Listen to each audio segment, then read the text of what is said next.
ॐ तव कथामृतं तप्तजीवनं कविभिरीडितं कल्मषापहं श्रवणमङ्गलं श्रीमदाततं भुवि गृह्णन्ति ये भूरिदा जनाः।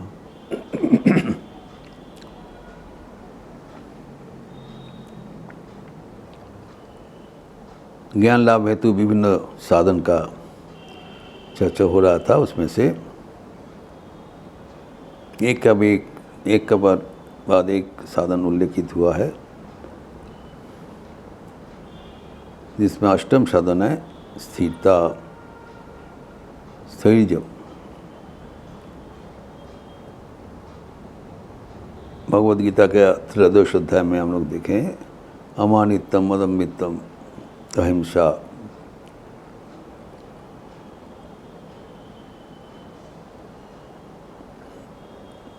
स्वजमार्जवम आचार्योपासनम,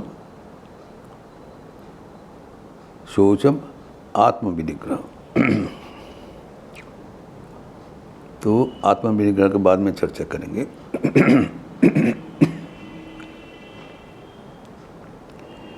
तो स्थिरता के बाद कल ही हम लोग चर्चा किया था, मतलब लक्ष्य के प्रति अविचल निष्ठा। लक्ष्य स्थिर कर लिया जाए, फिर जब तक उसको प्राप्त नहीं होता है उसको पकड़ के रहना, छोड़ना नहीं। यही है सफलता का रहस्य।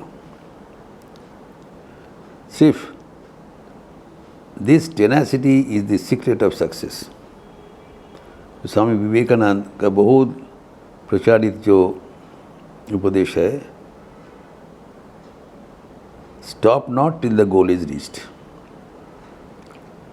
जब तक लक्ष्य प्राप्ति नहीं होती है तब तक चलते रहो। साफल्य अनिवार्य है, इसके ऊपर विश्वास करो। अगाध विश्वास किसके पर? अपने पर। स्वामी जी कहते हैं हम लोग 33 करोड़ देवता पर विश्वास करते हैं, लेकिन अपने पर विश्वास नहीं। स्वामी जी कहते आई कॉल हिम एथीस्ट, वही नास्तिक है जो अपने पर विश्वास नहीं करते और हजारों देव देवियों को विश्वास करते। तो विश्वास के बल पर ही हमारा जीवन का साफल्य आधारित है। ठाकुर अनेक उदाहरण दिया है। ये उदाहरण दिया है खानदानी चाशा, जो प्रोफेशनल फार्मर्स होता है, खेती करते हैं, उनको फसल मिले और ना मिले आबाद करना छोड़ेंगे नहीं। वो चाष करते रहेंगे, खेती करते रहेंगे। कुछ बार मिल सकता है, कोई बार नहीं मिल सकता है, लेकिन वो छोड़ता नहीं। तो कुछ ना कुछ तो मिल ही जाता है, कभी निराश नहीं होता है। लेकिन वो छोड़ता नहीं। यही है प्रोफेशनल फार्मर्स, यही हमारे होना चाहिए। फल जो भी हो, हम जिसको प्राप्त करने के लिए प्रयासी हूँ, जब तक वो प्राप्त नहीं होगा मैं छोड़ने वाला नहीं हूँ। ठाकुर और भी एक उदाहरण दिया है कि एक व्यक्ति को किसी ने बताया ये ज़मीन के नीचे धन है, रत्न है। तो माटी हटा रहे मिट्टी, लेकिन अनेक दूर चले गए, मिला नहीं। तब उसका विश्वास हिल गया, शायद नहीं मिलेगा, तो जगह छोड़ दिया। फिर दूसरे जगह में देखा, वो भी थोड़ा दूर जाके देखे यहाँ भी नहीं मिल रहा है। तो सब जगह में जाते हुए हार गए। तो जब वापस आके जिसको बोला तो उन्होंने बताया क्यों, भूगर्भ में पानी, मिट्टी के नीचे पानी तो रहता है, अनिवार्य होगा। देखो, और एक व्यक्ति यहाँ पर जाके वो जमीन वो खोद रहा है, वो तब तक खोदते चले गए जब तक पानी ना मिले। पानी तो मिलना अनिवार्य है। डिपेंड करते हैं हमारा विश्वास के ऊपर। अगर हम बदल लेते हैं, विश्वास हट जाता है, तो जीवन में हम कृतकार्य नहीं हो सकता है। इसलिए जो संगीत है, समाज संगीत, काली कीर्तन जिसको कहलाता है, वहाँ पर कहा गया है, रत्नाकर नय शून्य कखन,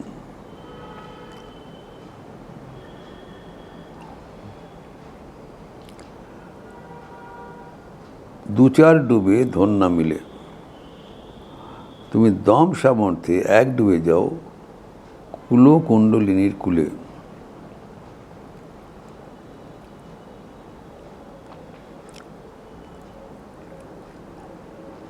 जो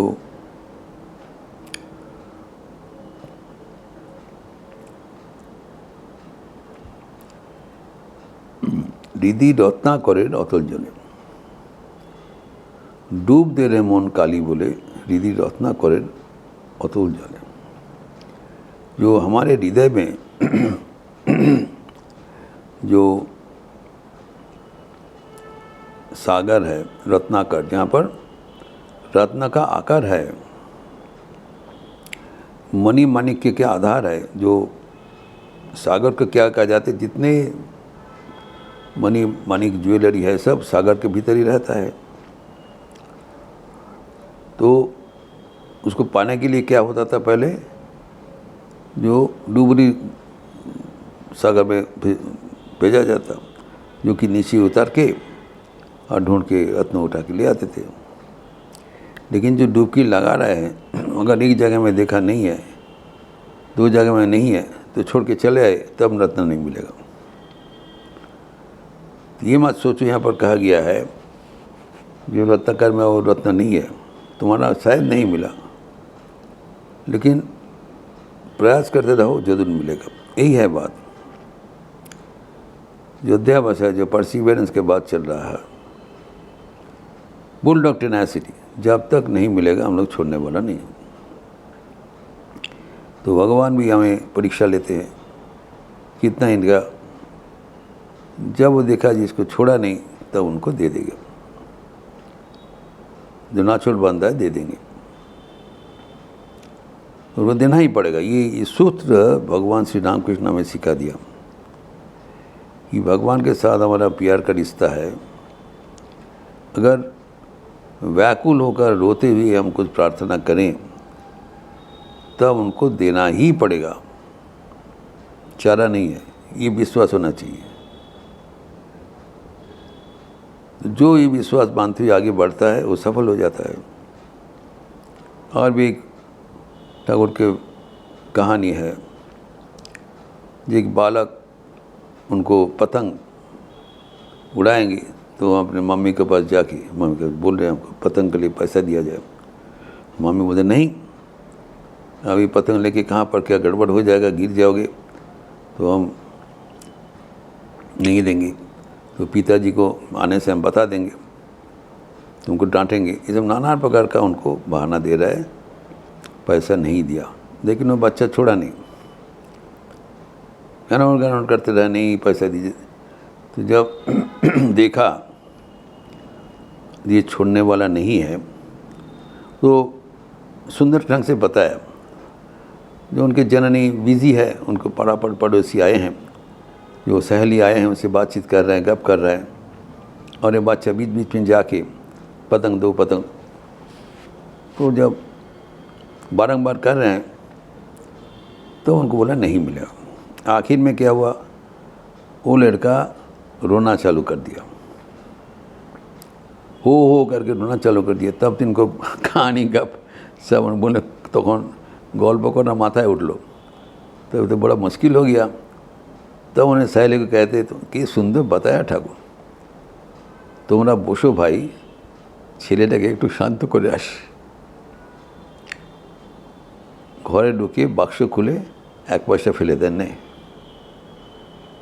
বিরক্ত হয়েছেন কিন্তু পয়সা দিয়েছেন। अद्भुत का कथा। जब बच्चा सुना नहीं, जब रोना चालू कर दिया, तब वो सहेलीगण के बताया तुम लोग थोड़ा इंतज़ार करो, इनको पहले ठंडा करके आते हैं। जाके वो विरक्त के सहकार उनका जो पतंग का पैसा फेंक दिया और वो बच्चा पैसा लेके चले गए। अर्थात हमारे मुक्ति भक्ति जो कुछ हम मांग रहे हैं वो हमें सब कुछ मिलेगा अगर हम लोग को प्रार्थना जारी रखें। स्थिर होना चाहिए, लक्ष्य के प्रति स्थिरता होना चाहिए, तभी हम सफल होंगे। तो ये जो जीवन में सफलता का जो रहस्य दिया जाता है, फॉर्मूला दिया जाता है, ABR, आस्क, बिलीव और रिसीव। जो आपको चाहिए होगी पहले स्थिर निर्धारण करें, ये हमको चाहिए, जो भी कुछ चाहिए निर्धारण कर दिया जाए। और दूसरा है ये आस्क हुआ और बिलीव, उसके ऊपर विश्वास करें। जो हम चाहते हैं वो हमको मिलेगा। हमारा भीतर ये मिलने का एकमात्र जो उपाय है वो है विश्वास, आत्मविश्वास। अगर हमारा विश्वास अटूट रहे तो मिलना अनिवार्य है। ऐसी दृढ़ विश्वास अगर कुछ होगा देन आखिर में आर मतलब रिसीव। विश्वास के साथ हम हमारा डिमांड, हमारा जो मांग हम जारी रखें, तब हमें एक ही चीज़ बाकी हुआ, we should get ready to receive. मिलेगा, अनिवार्य मिलेगा, ऐसी विश्वास होना चाहिए। वो हम जब आगे बढ़ते हैं हमारा मन संदेह अकुल होता है, मिलेगा कि नहीं मिलेगा। जीवन में कोई आशा का कोई स्थान नहीं, आशा अनिश्चित है। आशा हताशा भी हो जाता है, होगा कि नहीं होगा। तो जीवन में आशा का बात नहीं बोला जा रहा है, कहा जा रहा है विश्वास के साथ स्थिर रहना। इसमें कोई जो इफ्स एंड बट्स नहीं है, अनिश्चितता नहीं है। जीवन में हमारे लक्ष्य में पहुंचना है, लक्ष्य निर्धारित है, हमें लक्ष्य तक पहुंचने के लिए स्थिरता अवलंबन करना चाहिए। बस विश्वास के ऊपर कुछ भी हो जाए हम ये लक्ष्य छोड़ेंगे नहीं, हमें यही चाहिए, तभी हमको मिलेगा। अगर हम अपने विश्वास पर डटे रहें, लक्ष्य पर डटे रहें, स्थिर रहें, स्थिर होने से ही इसका पुरस्कार है आखिर में लक्ष्य प्राप्ति। तो ये जो अद्भुत सफलता का रहस्य है, ये हमारे जीवन का गाथा है। अति सहज, लेकिन ये विश्वास पर आधारित है। कोई अगर विश्वास करके इसको अवलंबन करे तो ज़रूर जीवन में सफलता का निशानी हो जाएगा। ये प्रसंग अति पावन प्रसंग है। तो जीवन में हम कैसे ईश्वर प्राप्त करें, जीवन में कैसे ज्ञान प्राप्त करें, ये सब आनुषंगिक साधन हमारे अत्यंत फ़ायदेमंद है। और इसके ऊपर हम अगर सोचें एवं बल दें तो ज़रूर हमारे जीवन में कुछ पॉजिटिव ट्रांसफॉर्मेशन होना अनिवार्य है, परिवर्तन आएगा ताकि हम लक्ष्य तक पहुंच सकें। ओम शांति शांति शांति। हरि ओम तत्सत। श्री राम कृष्णार्पणमस्तु। अच्छे रहिए, स्वस्थ रहिए, आनंद में रहिए। नमस्कार।